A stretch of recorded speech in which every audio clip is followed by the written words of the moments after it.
What's going on, guys? Welcome back to another video. Today we are working on the FTO. We are doing the rear suspension because I've already done the fronts, although I still have to adjust them, so I will show you what all of that looks like. But yeah, this has been long overdue. When I got the car, I knew the suspension was blown.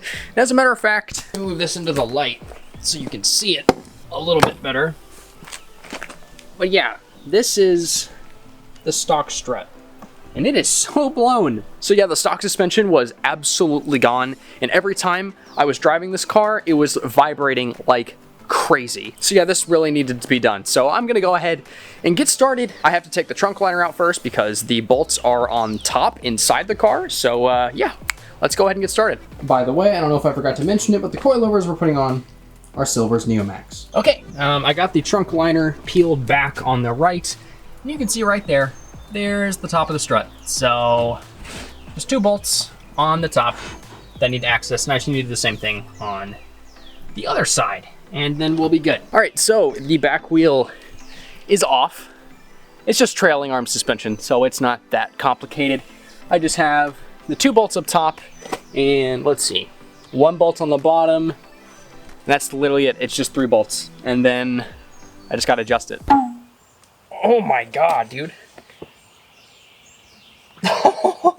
Dude, what? What the heck, Mitsubishi? What is this torque? Dude, this is another level.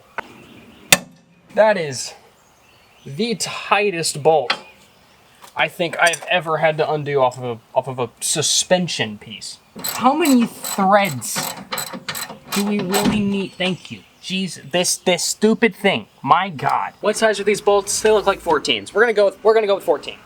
And the only 14 mil deep socket I have is an impact socket. So all right, yeah, that works. That works. We're fine. This is fine. It's coming up. There went. It just fell at the bottom. Okay, well, that's done. All right, cooperate, please. Oh man, this is, oh God. Oh God, all right, well, this is gonna be fun. I'm gonna set you guys down over here. There we go, Jesus Christ, what an absolute pain. Okay, now it's time for the silvers, the good stuff. If I can please not drop this. This versus that. I'm gonna set the damping now, just so I don't have to mess with it later. So 1, 2, 3, 4, 5.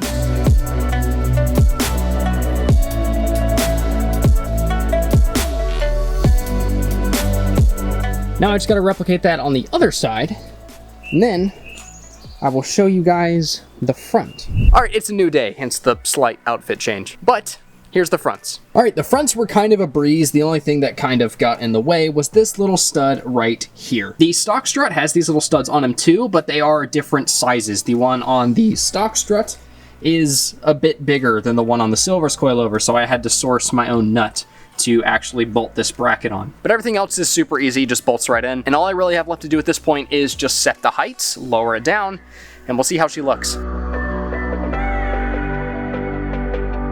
Okay, coilovers are on the FTO. Honestly, it's not that low right now. I left some height in it because the wheels that I have coming for this car are a much lower offset and they're bigger diameter-wise. So it's gonna fill out the wheel well a lot more, so I left some room to play with because the stock wheels are small, they're like 16s. But even still, it is a little lower than stock, maybe like an inch and a half-ish lower than stock. But we definitely have to fix that. That is not gonna do. That stock wheel fitment, no, no, no. Also, when I started this video, this car had stock exhaust, and it doesn't anymore. So yeah, big improvements on the FTO. Obviously nothing super special, it's just a coilover install, but it did help the car a lot because the blown suspension was absolutely awful. And now it has Silver's coilovers, which are probably the best coilovers you could buy for the FTO. But this is just step one on the long road to building an absolutely insane FTO. The next video I make on this car will probably be the exhaust setup because I went custom exhaust on this car and it sounds really, really, really good. But yeah, that's gonna do it for today's video. I hope you guys enjoyed it. If you did, make sure to like and subscribe, and I'll see you guys soon. Later.